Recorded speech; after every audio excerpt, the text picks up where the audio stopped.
Matthew, 12-year-old Matthew is standing right in front of you right now. What would you tell him? Damn, hitting me with something like that early on. Okay.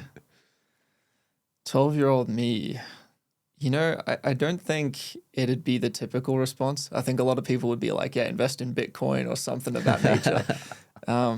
But for me, I think I would just tell him to always back himself and to follow his dreams no matter what, because the memories I got from just following my dreams, from football to then entrepreneurship, I wouldn't trade that for any kind of money. And so I think just keeping that nature, always dreaming big, always believing in the impossible, that's something I'd tell him to keep. Nice. I love that. And if 70-year-old Matthew was standing right in front of you and you had to ask him one question, what would that question be and why?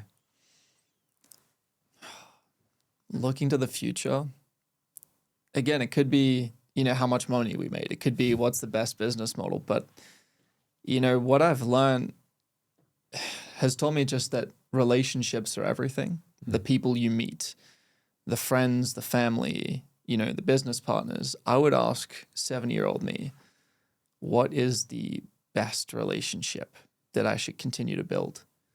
And what is one that I completely messed up that I shouldn't have? Nice. I love that. It's a great answer. My name is Kyle. This is Matthew, and welcome to Beyond the Blueprint.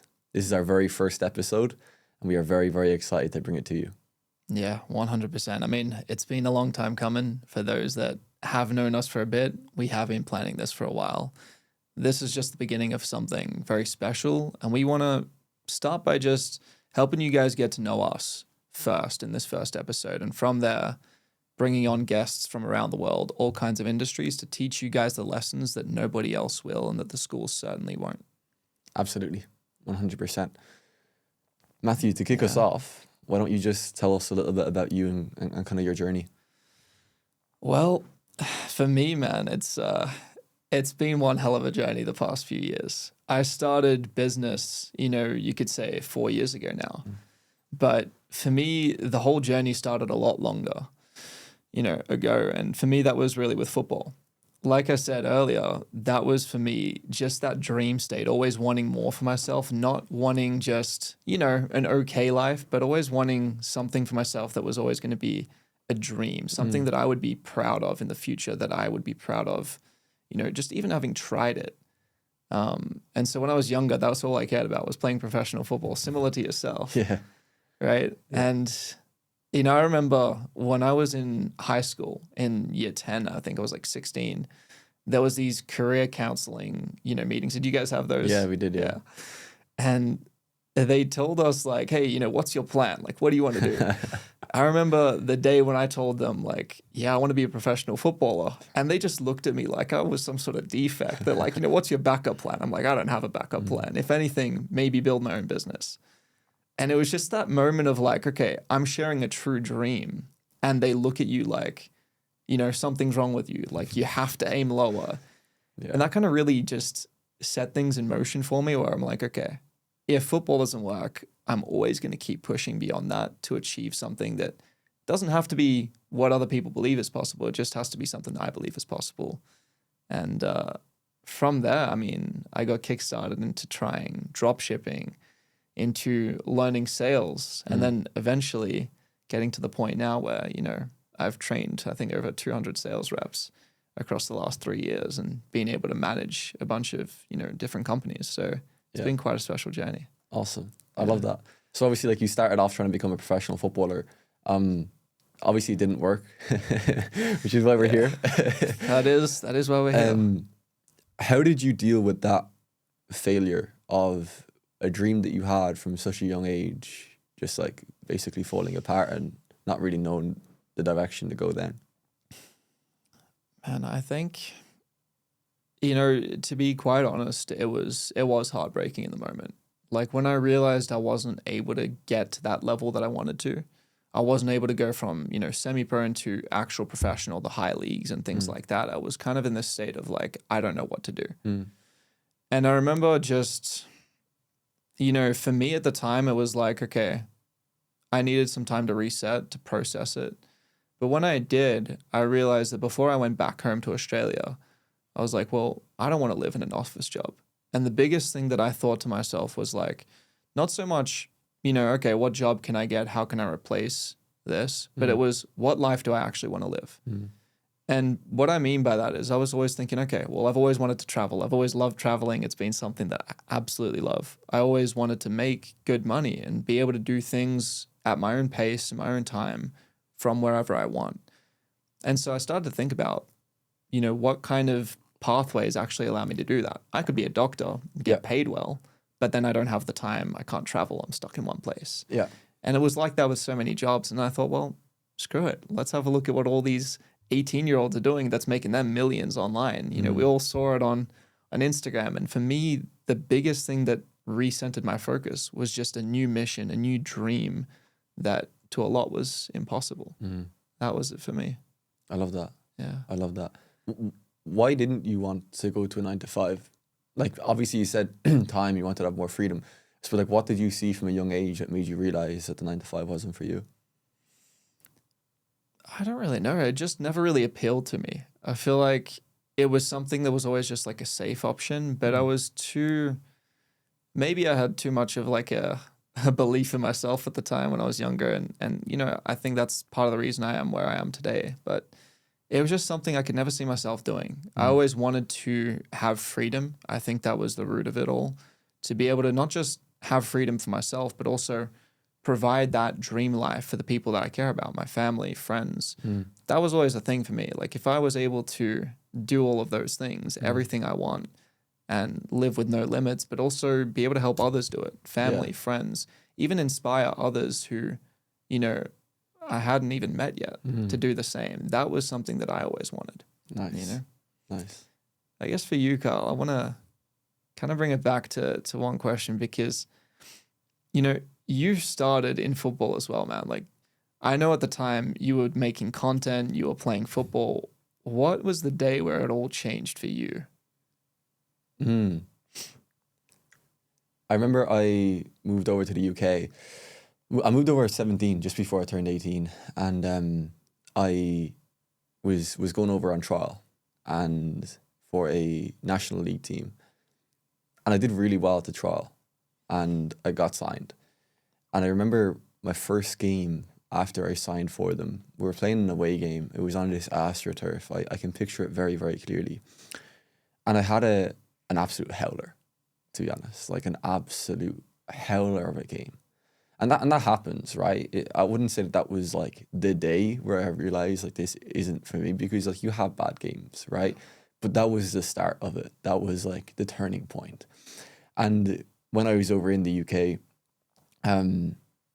there was a lot that was going on behind the scenes that people like don't really know about. And I wasn't eating correctly,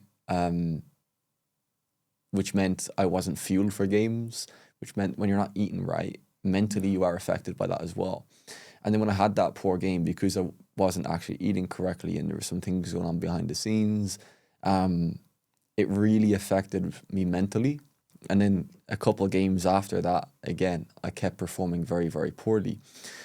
And I remember one night in particular, I was sitting at the edge of my bed, my hands on my head crying. And I said, I don't want to do this anymore. But I had the fear of life in me to call home and tell them. I didn't want to do it, but I knew mentally like that I'm done. And I remember the next day I actually went on to like college courses online to try to see what I could do in college, because I had my mind made up, but it was very, very difficult to tell my family. I think that was the morning. And then when I did tell my family, some family actually came over to the UK to try and convince me to stay. And in the moment I said yes, right? And in the morning where they were going getting the ferry home, I packed my bag secretly. I didn't tell them. I was like, I just can't be here. So I decided that I'm going to leave. I didn't tell them. I packed my bags, and when they came to the door to say goodbye, so like my dorm room, I had my bags packed. They opened the door. They said, Carl, what are you doing? I said 3 words, I'm coming with you. And then everybody started crying. But in that moment, like a huge weight was lifted off my shoulders. So I think it was that morning where I had my hands on my head, but I think it was like a little bit like a spiral of events that occurred to that one moment, for sure. Yeah, Yeah. 100%, bro. And it's always tough because, as I do, that when you realize that dream is like collapsing, it's just like a super painful, but also transformative moment. 100%. I guess for you, like when you shifted out of that and you went back home, like what were the things that you were doing back home that eventually led you into, where you are now? Yeah. When I look back at after I left football, for about 2 years, I was doing a lot of stuff that like just didn't really serve me because like internally I had a huge hole in my heart. And I had no purpose. I had no drive. Like the one thing that I worked towards from a very young age is now gone, right? And I didn't get a good school grade, so I couldn't even get a good college degree, and then I wouldn't be able to get a good job. Not that I wanted it anyway, but it wasn't really an option because I knew I wouldn't make enough money to survive, to live, and to actually live the life that I wanted.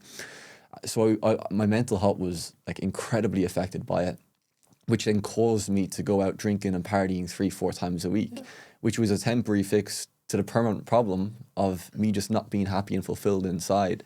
So, and it was a really tough 2 years. And in that 2 years, like I won't lie, like there was a lot of crying, there was a lot of hands on my head, there was a lot of fear, a lot of doubt, a lot of thoughts going through my mind that, quite frankly, like are not healthy. But in the back of my mind, I knew I would figure something out. What that something was, I didn't know, but I knew I'd figure something out because that's just who I am. And I knew that with my drive, my work ethic, and the consistency that I've shown with football, when I do figure out what I want to do and I do figure out the path that I want to take in life now, I know I'm going to be successful at it. I just had that in the back of my mind, but I needed to find like the vehicle, right? Thankfully, sales has been that vehicle. I know for you, you tried like drop shipping before. I didn't try anything before sales. Like I remember I literally just came across sales and like, this is it. Like this is what I want to do. And then the next day I jumped straight into it and like took relentless action towards it. You tried drop shipping. You tried to become a professional footballer. I suppose like when you initially was trying to become a professional footballer, Matthew, what was your why back then and has it changed now? Oh, that's a really good question, man.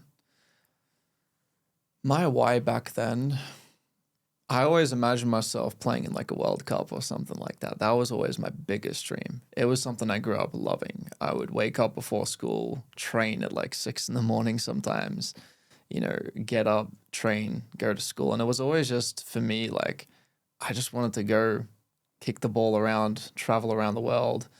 And, at the time, I think it was just something that I wanted to do something that I actually loved. It was like, yeah, obviously the money was great, but for me, it wasn't even that. Like, I never really cared about it at that point in my life. I cared about just doing something that I truly loved with other people that were on that same mission. And I can tell you, just by being overseas, like, I think the first time I went overseas for football, I was 16. We had a tournament and things like that. And you're staying with the team in a hotel and all these kinds of things. But those memories you make living with other people in the same team, traveling, playing games, you just feel so free, so like just full of joy, to be honest. And at the time, that was really all I cared about, was just being happy, doing something that I loved, not putting myself into a position where I'd be stuck spending the rest of my life doing things that I didn't enjoy just to survive. Because one of the biggest things for me is, a lot of people talk about, getting a nice job and all these things and being able to pay the bills. But the one thing people tend to forget is how to live. And that was my biggest thing, is I don't just want to survive. I want to be able to actually live. And so even now, that why is still there. I think it's been shaped a bit more in terms of the way that I look at things, how I'm going to get there. Obviously, with business, it's about, building an ecosystem that has an impact, that can actually help people. And in doing that, obviously you're going to bring in a lot more money as well. And that gives you the freedom. So yeah, I'd say that's where things change for me. I love that. Living, not just surviving. Yeah. When you started off in entrepreneurship, right, was there people around you who doubted you, who put you down, maybe family or friends? Because I know for me, man, like I got told that I didn't have a pot to piss in and that I'm gambling. Were there people around you that did question that? there's always going to be people that question it. Yeah. Probably some that I don't even know. I'd say, I was quite lucky in the sense that, my family was always quite supportive. I know parts of my family always were a bit, more so in France, were a bit questioning on like some of the things that I was doing. Okay. Because they were thinking like, okay, well, is this a realistic business to pursue? Is this something that can be long term?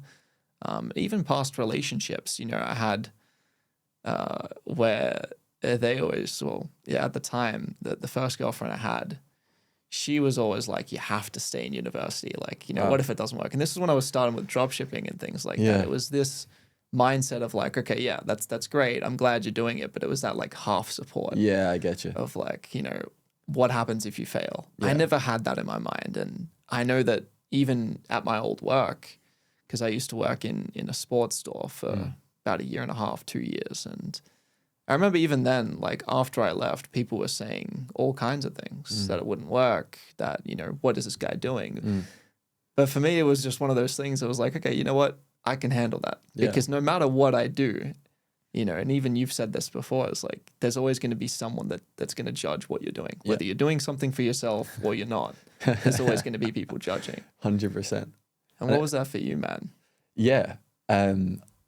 I got told when I first initially invested 5K into a mentor with 6.4K in my bank account that I didn't have a pot to piss in, and that I'm gambling, and that I'm being selfish, all these kind of things. And for a moment when I got told that by a family member who I did like really admire, it did plant a little bit of seed of doubt in my mind for like just a moment. Yeah.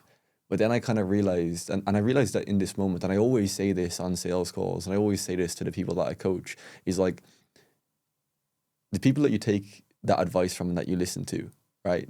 Are those people in the position that you desire to be in? Do they have the life that you want to live? If the answer is no, you shouldn't listen to them. If the answer is yes, then take their advice and do what you will with it. And it's really funny that you actually just said there that some people you may not have even known had doubted you. I was actually on a phone call with another family member, maybe about 9-10 months ago, right? After I had back-to-back 15 to 20K months. And he said to me, Kyle, when I first initially heard that you invested $5,000 into a mentor and, you were going into sales, going into business and whatnot, he said that he did doubt me and he didn't think I'd make it work. And he said, now I'm proud of you and well done. I'm sorry for doubting you. And I remember the phone call so specifically. I remember the exact room I was in, the clothes I was wearing, because after that phone call, I actually started crying. Because it's like, wow, like you doubted me and like I proved you wrong and you apologize for it, which I really do commend. But like, it is true. There are some people who will voice their doubts to you, but there's also people who are going to kind of sit in the back and just kind of like see what's going on. How did you deal with that kind of doubt when people did say it to you? Because I know for me, it did affect me a little bit. Yeah, I mean, I'd be lying if I said it didn't creep into my mind and sort of infiltrate some of my thoughts. Have a little bit of doubt in myself because you always do. When things are working, it's great, but when they're not, you've just got this like almost delusional sort of like lunatic belief in yourself. And that's really all that keeps you going, because one of the hardest things for me was like knowing, okay, I've got friends that have got normal jobs and I've just dropped everything. I dropped out of uni when I started to get a bit of money in. I dropped out of, I left my job. And one of the things that was like a doubt for me was like, okay, people are saying, oh yeah, well, that's unrealistic. This is unrealistic. And, I'm seeing them stack consistent cash every single week, every single month, because they've got just a paying job that's doing well. They're advancing their careers. And I'm sitting there just, thinking to myself like, damn, I made nothing this week, or I made $100 or whatever it was. And I think for me, the way I got through it was just realizing I just had to not give up. And if I did that, then I know I will be successful, because I looked at all the top people, and it was funny. I read a lot of books, a lot of self-help books, like a lot of people do when they start out. Every single one of these billionaires, multimillionaires, they all talk about how many times they went broke before they went back up. Even Elon Musk, like he failed, I think it was something like 9 businesses before he became a billionaire. Yeah. And I mean, I always thought to myself, like, imagine if he'd given up after the first, the second, even the seventh, where would he be? Yeah. And just knowing that it was possible, I was like, you know what? I need to remove the word unrealistic from my brain Yeah. and just have complete faith and trust in myself. 100%. Because if somebody else out there has done it, why can't you? Exactly. Was there ever a point where you did doubt yourself though? Where you were thinking, Oh, yeah. maybe this isn't working, maybe this isn't for me, maybe I do need to go back to a 9 to 5? Yeah. Countless times. Really? There's been times where I'll admit that I was broken down in tears, bro, where I thought, okay, everything's coming to an end. You know, you have this first taste of success, and sometimes you get too confident, too happy. Yeah. I remember even the feeling of just making my first $15 on Shopify. I was like over the moon. I thought, yes, my life is changing. You know, fast forward, we're no longer doing drop shipping. But, Yeah. you know, there was a few times where I just felt, yeah, maybe I should quit. Maybe I should be looking at jobs, going back to Australia. There was actually a point where I'd had a few clients and I'd actually just gotten my first like 2 management roles, managing appointment setters, leading teams. And that was like after maybe, let's say 10 months in sales as a closer. And I remember I was getting paid maybe like $8,000 a month, something like that. I'd booked a one-way ticket to Europe and I thought, you know what, we're just going to go all in. And in that time, you know, it was great. It was a couple months of doing that. And then all of a sudden, you know, I booked a flight to the US. I was supposed to go meet one of my good friends that I've been in the space with from the beginning. And he and I were just planning on meeting a bunch of people, entrepreneurs, going on trips. And, you know, we'd had a lot planned to spend quite a bit of money to build our business, to build obviously what we were doing, who we were going to meet, all these kinds of things. The one problem was that the month before that, maybe 3 weeks before I got to the US, I lost both those clients that I had just overnight. Wow. One of them decided to shut down his business, well, at least that part of the business. And then the other one had brought in someone who at the time was a lot more experienced because I was just starting out. And I remember thinking to myself in that moment, like, yeah, like what am I doing? You know, I don't have a job. I don't have a backup. I was just riding on the fact that this would work.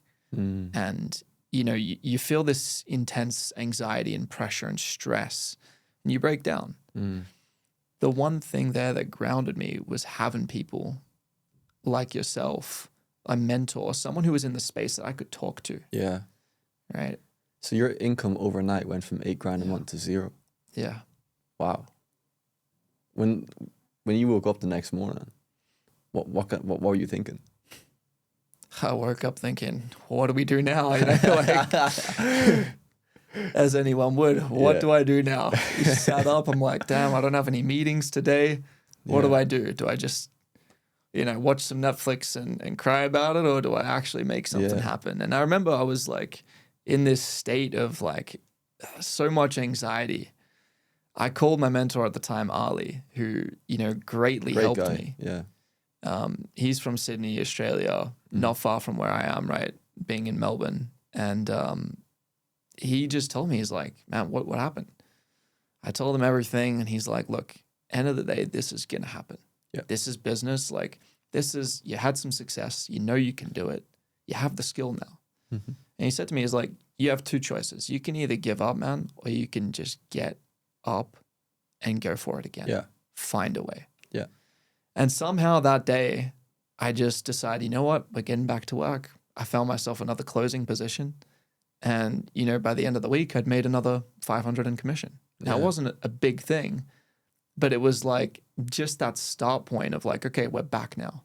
Already, if I choose to, that's when I realized that, you know, giving up really wasn't an option, because even if I lost everything again and again and again, I always have that skill set I can come back to. Yes. If everything else is lost, I have what I've learned. Yes. That's why sales is such a valuable skill. Because if you were to lose everything tomorrow, I was to lose everything tomorrow, right? Managing teams, you have our own businesses and stuff like that. If we were to lose absolutely everything, we could just go back, hop on sales calls, make 10, 20, 30 grand a month again. Yeah. It really is like that easy because we have the skill set, we have the experience, and we can make a lot of money from it. Like we've already proven that. That's why I preach sales so much, is because it's such a valuable skill. It is, man. It's absolutely life changing. And the other thing that, I kind of want to ask you about is, I know for me, just the power of networking, meeting people, being surrounded by the right kinds of other, closers, entrepreneurs, sales guys, doesn't matter. Just the right kinds of people has completely changed my life and the opportunities I got. What would you say is the most valuable person that you've ever met that actually got you the most opportunity you've seen? Wow, that's a really good question. There's been a lot of people in my life that has had huge impacts on my life in many different areas. Like Jordan Davidson, for example, I'll always be so grateful for him, because when I was first starting in sales, he hopped on and was giving me free one-to-one coaching, for free. I was just starting. He just believed in me. He saw potential in me. Because at the time I was broke, but he wanted to help me, and I really appreciate that. And there's my friends who are also in sales who have given me roles and stuff like that. But I think the biggest person that, and like Theo as well, like he's had such a big influence in my life, in terms of just actually having somebody there to be by your side, and to be on this journey with, and to have somebody that you can just wake up with in the morning and just have a laugh, right? We lived together for 14 months. Well, I think that the person that's given me the most opportunity in my career, and I'm not just saying this because you're here, but I genuinely believe that it's you, Matthew. Because I remember you actually hired me for my first ever closing role. And at the time I had very little experience, but I had a hunger, I had a drive, and I reached out to you. And I remember on the application, it said like DM, you're on your Instagram. And I DM'd you, but I also attached a Loom video, right? Because I was thinking, what can I do to be a little bit outside the box? What can I do to go an extra mile? And I did that. We hopped on an interview, and you gave me that opportunity and kickstarted my closing career. So, and not only that, you've provided a lot of other opportunities my way and given me a lot of advice. And I think you've definitely been the most influential when it comes to like opportunities, because you literally kickstarted it. I appreciate that, bro. And I'm glad to hear that you actually valued it, because end of the day, man, like you've made this for yourself, right? Regardless of the people around you and all that, and the advice and things like that, I think it also comes down to who you are, that hunger. And I remember, it's funny you mentioned the looms. People now probably watching this are thinking, well, why is that going the extra mile? That's a standard thing. Yeah. But at the time, when we backtrack 2 years, nobody would send looms. Yeah. I'd be interviewing people, nobody would send looms, maybe one or two. And so it was a big, difference in that process that, obviously led us to where we are. Yeah, absolutely. Now, on the flip side, Kyle, we talk about the most valuable relationships that you've had, and obviously the impact that that's had on your life. What is maybe one relationship that you feel you lost that you shouldn't have and that you wish you hadn't? Wow. That's a really tough question, because there's a lot of relationships that definitely become affected by, when you try to like make money online or start your own business, because there's people around you that say pretty nasty things to you, which, whether you become successful or not, it does leave a little bit of a sour taste in your mouth, whether you want to admit it or not, right? You that person said something very nasty to you that you maybe trusted, you looked up to, you liked, and regardless of if you do make it work or not, there's always going to be that in the back of your mind, hey, you said this to me, right? Like you said this to me when I was just starting off. Why should I now, when I've achieved success, be absolutely fine with you and, go for a beer with you, et cetera, So I think that there's a lot of relationships that definitely got hindered. In terms of a relationship that I maybe lost along this journey, I think it's very hard to pinpoint one. I don't think there's necessarily one relationship that I lost. I do think along this journey, I kind of lost myself in the process a little bit, because as an entrepreneur, and like when you're trying to make money online, you're literally locked in your room. Like that's how it has to be at the start. Now, I'm not saying that, you need to be locked in your room, all the time as a businessman or as an entrepreneur. You do that because you want to have freedom, you want to have time, you want to be able to like go and do fun stuff. But when you're just starting off and you're not actually making money online, you're not making money from your business, there is a period where you have to be locked in your room for 12, 14, 16-hour days. It has to be done. And it's what a lot of people don't understand. They think making money online is get rich quick and it's going to come easy and they can do 1 hour a day. Like, the truth is, you have got to put in the effort. And for me, I did that along the process. I think Conor McGregor said it once. So he lost his mind in the process. Yeah. I definitely did lose myself in the process, which then when I started to make a lot of money from sales and I had back-to-back 15 to 20K months, I had 3 months back-to-back 15 to 20K months. And in the fourth month, it dropped back down to 2. And the reason why that happened is because I did lose myself in the couple months prior, and I didn't actually work on my mentality or work on myself or look after my mind, so that when I had this huge spike in income, I had this huge spike in my ego, in my identity, that kind of like my body just didn't really like adapt to it very, very well. And it wasn't who I was because I lost myself in the process. And then when I had that month, I think that month at the time was very difficult, but it was really, really key for me to actually find myself again and be able to stabilize myself. And then since then, it's been consistent, fantastic months. And I haven't had a month where it's, been that poor at all. So one person I lost, I'd say, was probably myself along this journey. But there's a lot of people who relationships did get hindered. Now, another thing actually that you say that is relationships. I didn't, go out and speak to a female for probably like 2 years because I was just locked in my room, like grinding. And I know, it's interesting. I'm interested to hear your perspective on this, because back when I wasn't making money online, and even when I started to make big money online, I was like, you know what? I don't need a girlfriend. I need to just get my money up, look after myself, and then I'll get a girlfriend when I'm super rich and whatnot. Because I know you've been in a couple long-term relationships, how influential or non-influential do you feel like actually having a woman by your side is? That's a really good question, man. And I've got to say first, I love the answer that you feel you lost yourself, because it is so damn true.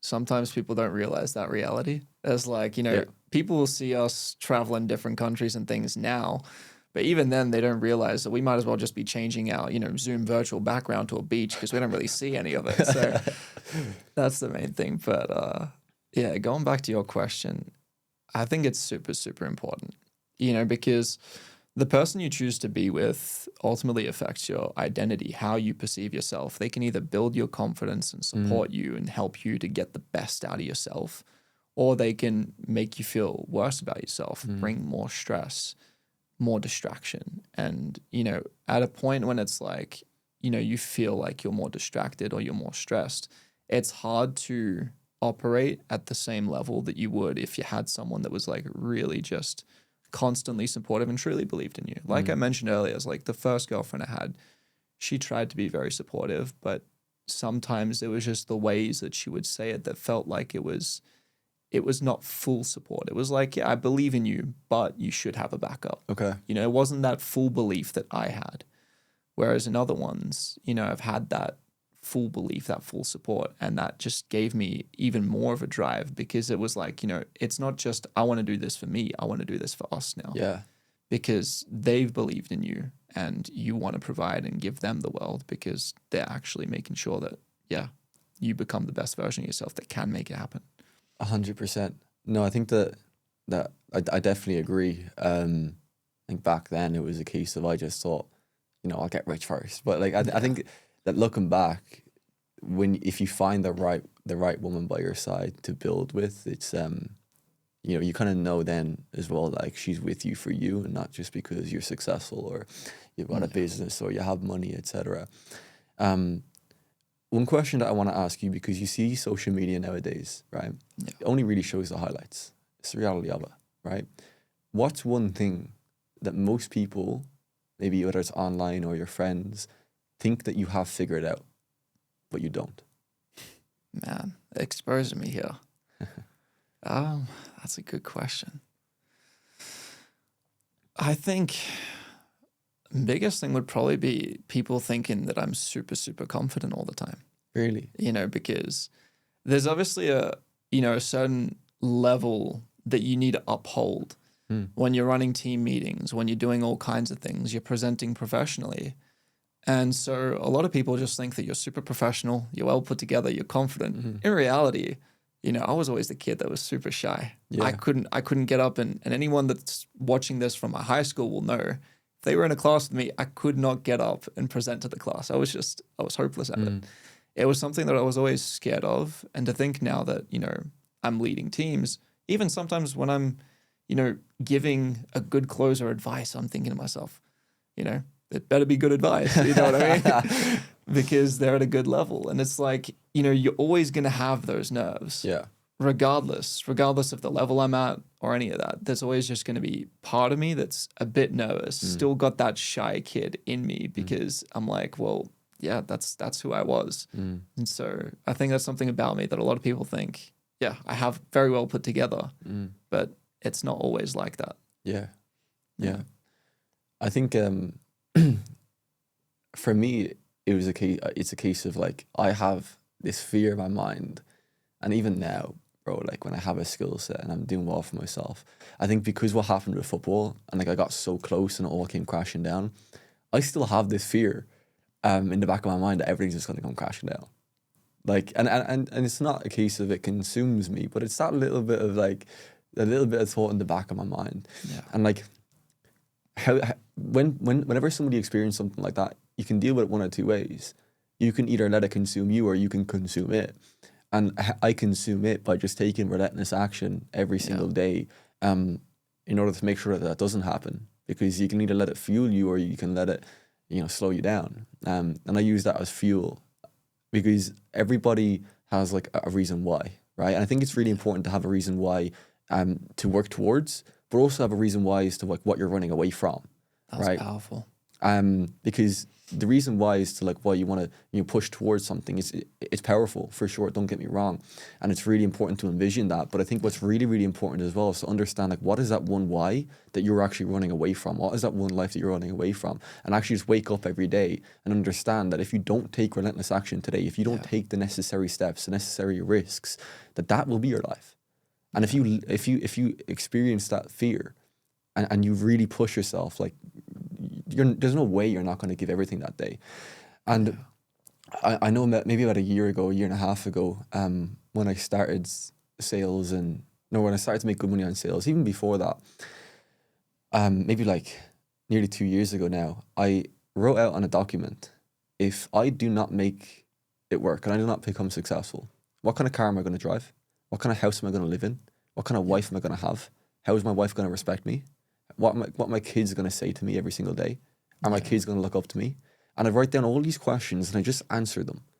And I have this document now that I've had for nearly 2 years that has my life if I don't fucking take relentless work every day, if I don't take relentless action and do everything that I can to make sure that I become the best version of me and I actually become successful.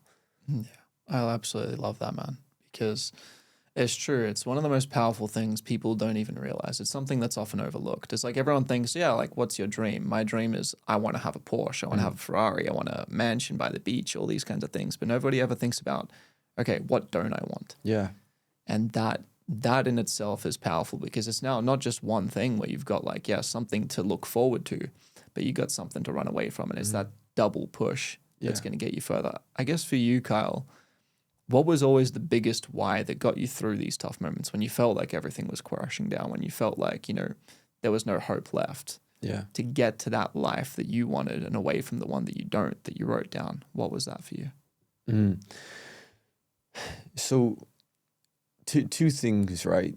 The why that I'm running towards is being able to give my mom and my little brother the best possible life. Because growing up, my mom worked extremely, extremely hard, and she did so much for me and my sister, with so little, pretty much, right? And she made sure we had food on our table and we were looked after, even though we were living in a mobile home in my nanny's back garden and she was going to work during the day, going to college during the night, etc. Or was it the other way around? I can't remember. Yeah. But point is, she was doing long, long days, and I really look up to her for that, and I really appreciate that. So I want to make sure that I'm able to give her the best possible life, but also my little brother, because growing up, and I remember a lot, I heard, we can't afford that this week, or we have to wait till Friday, or, I have to wait till I get paid. And although it's like giving me the mindset that I have today, and it's giving me the drive that I have today to make sure that isn't the reality for me as well, but I want to be able to make sure that my little brother grows up with the opportunities and the resources that I didn't have, because I think although the kind of adversity that I went through and the lack of resources that I had as a kid, it definitely shaped me into who I am today. But I want to make sure that he doesn't have to maybe go through 2 years of having to work a 9 to 5 to save up $6,000 to invest into a mentor, for example, right? I want to be able to make sure that he has a good childhood and he grows up with the right opportunities. And quite frankly, he saved my life. He 100% saved my life, because I remember one specific moment where I was working in a factory and I didn't know what to do with my life. And I was on the bus home, and I actually wrote, I never ever said this before, by the way, to anybody, but I actually wrote letters to my family, because I had planned on leaving that day. And I was crying hysterically because I just had no direction. I had no purpose. I didn't know what I was going to do with my life. And football not working out took such a big toll on me. And I went home and I was sitting at the edge of my bed just crying. 10 minutes later, my mum and my brother come home an hour earlier than they usually came home. And my little brother was like 1.5 at the time. And he comes running into my room, shouting my name. And he gave me a big hug. And it was in that moment I said, I can't. There's no way that I can do that. I need to be there for him. I cannot have him grow up and be like, and look at me and look at pictures of me, listen to memories from other family members about me. Yeah. So he saved my life for sure. So he's like my biggest why, because like I wouldn't be here without him. And then the life that I'm running away from is having to tell my kids that we can't afford that this week, or we have to wait until I get paid. And that life of having to wake up every day and dread going to work, being on a schedule of somebody else's schedule, making somebody else rich. Because no matter what 9 to 5 you're working, you're making somebody else rich. Somebody else started that business, right? Whether it's a chipper, whether it's a factory, whether it's, you're working for an accountancy firm. Somebody started that business. You're making their dream come true. Why not make your own? So I think for me, it's I'm running away from that life of struggle, of worrying financially and constant stress, for sure. Yeah, for sure. Thank you for sharing that, bro. Because I know it's not easy to actually like share these things, especially with an audience and all the rest of it. Like those are the moments though that build character, build us into who we are. And it's good that you have that strong why, man. It tells me obviously a lot about you, and obviously I can see where it's taken you. Yeah.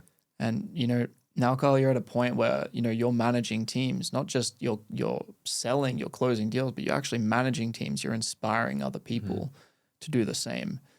And one thing that I want to touch on here is it's not just about like the money we make. So many people right now are focused on how much money can I make this month, in the next year, what can I build? But what we don't focus on enough is, okay, what is the legacy we want to leave behind? And for you, Kyle, like when we look at this, your journey, the legacy that you're building right now, who would you want people to become after hearing your story?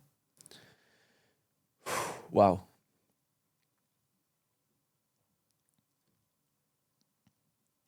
Believers of themselves. Because I'm just a normal kid from a small town in Ireland who grew up in a mobile home, lots of acne on his face, very little friends, very little people around him. I was kind of the odd kid out, right? So like growing up, I had a lot of circumstances maybe against me, right? And I'm just a normal guy at the end of the day, right? I've done very, very well in life. But me, you, everybody else that's successful are just normal people. I want people to look at me and be like, wow, especially Irish people. Like, this guy's from a small town. He had this dream, become a professional footballer, it got shattered. And now he's, built a business, he's doing very well, and he's achieved great success. And I want people to become a person who believes in themselves from seeing my journey, from seeing what I've done and what I'm about to do. Because the truth is, me, you, to other people watching this are no different. We are no different. All we did was believe in ourselves and actually take a bet on ourselves. Yeah. Yeah. 100%, man. That would be it. I love that. Become believers. Because if you don't believe in yourself, nobody else will. Right? Yeah. I'd like to ask you the same question, because I think that question is very, very powerful. Yeah. I mean, for me, I completely agree with you, by the way, in the sense that, we're no different to anybody else. And, the one point I want to touch on there is like, there's a lot of people that, when we're starting out, everyone has someone that they look up to. For me at the time, early on, I was always watching people like Iman Ghazi and these guys. And I was thinking, wow, like what a life they live, and then I met some of these people and I realized like at the end of the day, they're just normal people. Like they have the same wants and desires and same fun lifetime experiences as we do. They just built something, they stuck to it. And I think for me, the biggest thing that I want is to inspire people to actually just take that chance. Because a lot of the times, and I've said this to you before, is like everyone is just one fuck it moment away from changing their life. Is the moment you just say, you know what, fuck it. Yeah. You take that chance on yourself, everything can become possible. And one of the biggest things that I want people to remove from their mind, from their vocabulary, is the word unrealistic. The amount of times I've heard that, it's unrealistic. It's unrealistic. It's like, why? Yeah. If we remove that, I just want people to stop thinking, I can't do this because it's unrealistic. I want people to think, okay, how can I do this? Yes. Because somebody else has. Yes. And when you do that, you will find the answers. You will ask yourself what you want, what you truly want, and how can you actually get there? Yeah. Once you start opening your mind to those kind of questions, that's where everything changes. And so I'd like to inspire people to do that and to give also the opportunities that I wish I'd had when I was starting. I love that. And it's really key that what you just said there is that you're just one fuck it moment away from achieving the life that you want. A mentor actually told me recently, he said, Carl, you're only 6 decisions away from becoming a millionaire. And I said, what do you mean?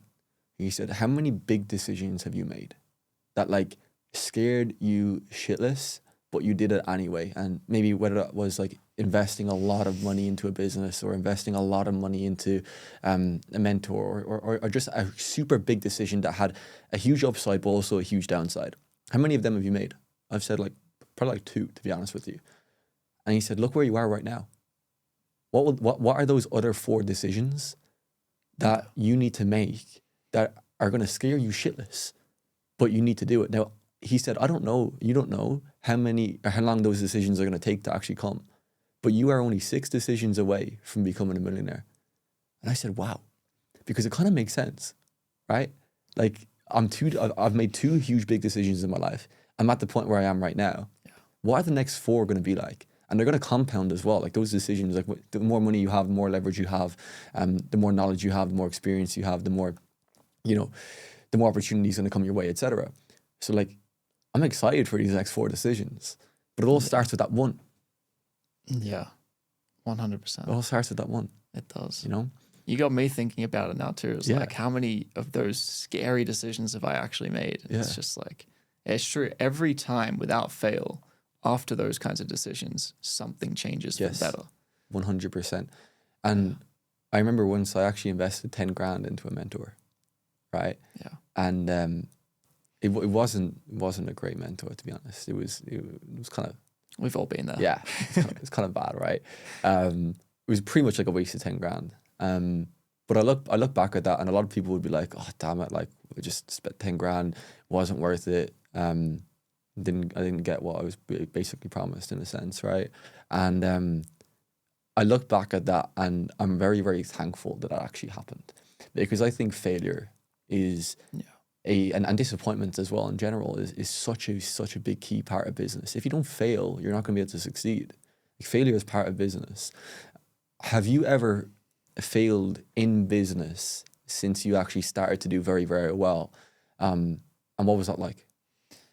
Apart from the losing 2 clients. Yeah.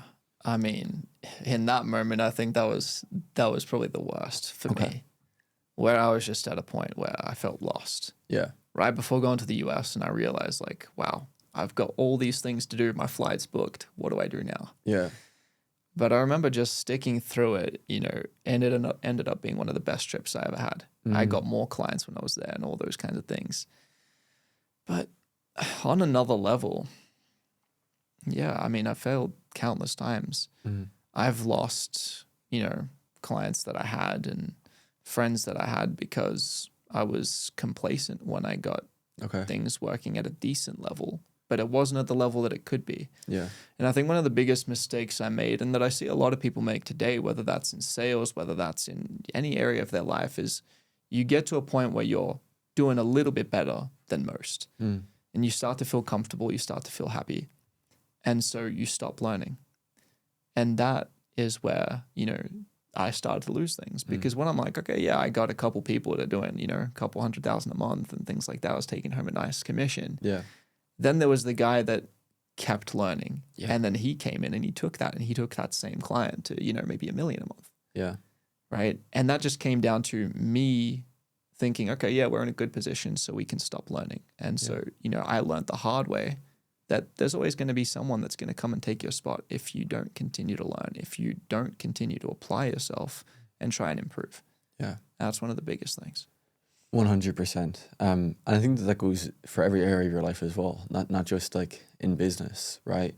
With your mentality, you know, because no matter what level you get to, you're always going to have to face some level of fear, some level of adversity, some level of like new challenge internally in yourself. Because like the same challenges that I face now internally or in my mind are very, very different to the challenges that I faced internally back when I was, you know, broke, living off of toast and pasta. Yeah. The challenges that I had to face back then was like not giving up and not letting my lack of success stop me from actually trying to go ahead and achieve it.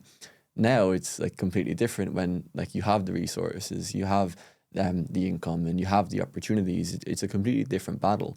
And it kind of goes away from money, more so like internally in yourself.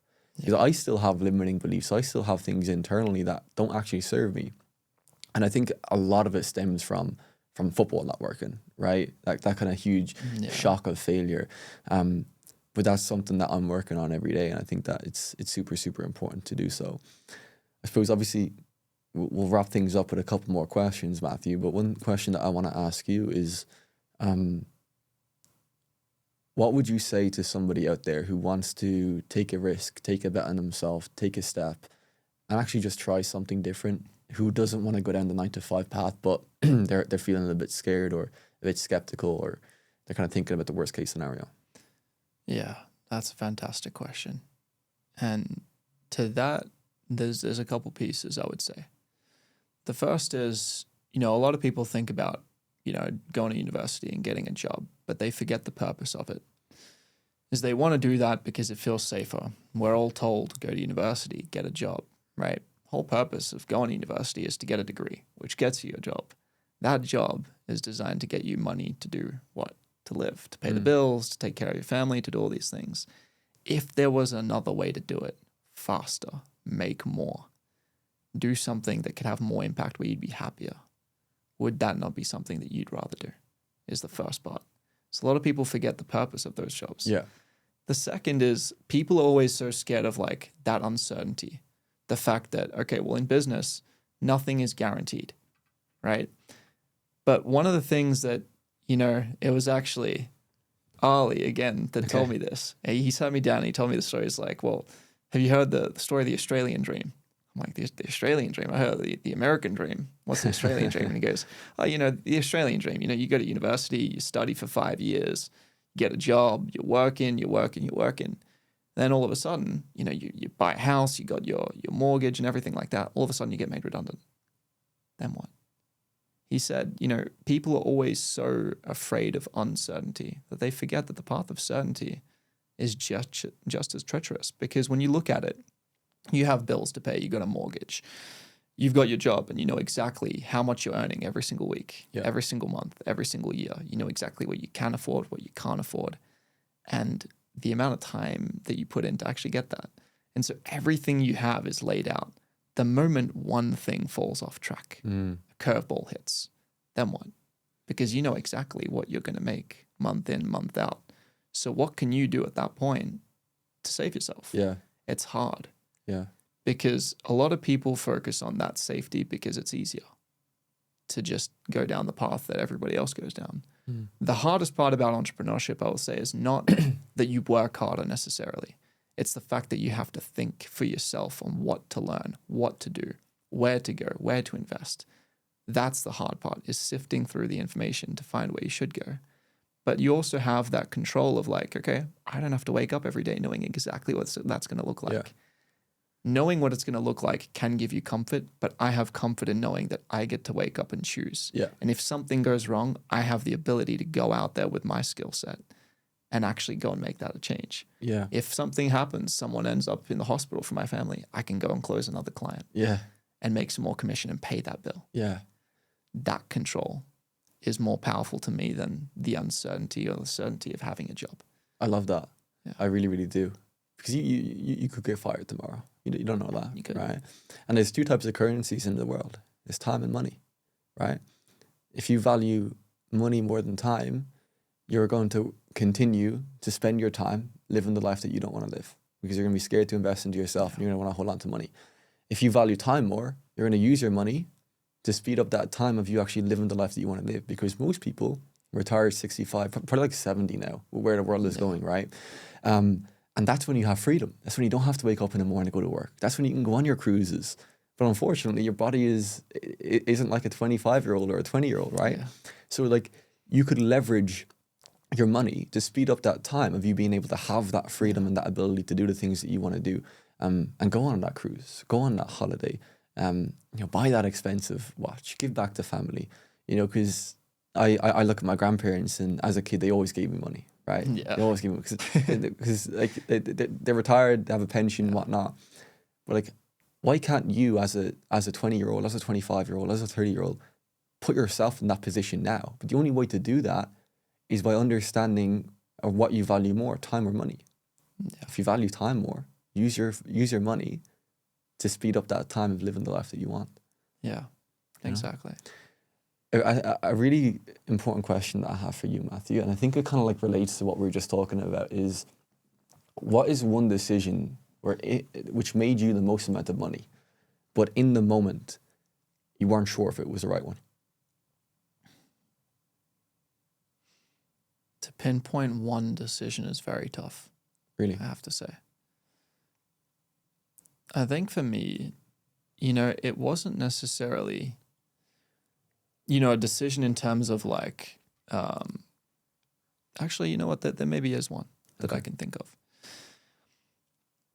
It was actually when I got my first management role. At the time, I remember jumping on the call with this guy, and I'd met him once before. I'd actually invested into his mentorship early on. And when he came to Melbourne, I thought I'd message him. I'd say, I'm a student, whatever. And he actually ended up meeting up with me for a lunch, Nice. which was awesome. Like that made my whole week, I was so happy. And, a couple months later, I saw he put up a post that he was, hiring an appointment setter manager. Okay. And I thought, okay, well, I'm closing. I know a little bit about sales. I can do this. I can train them. Yeah.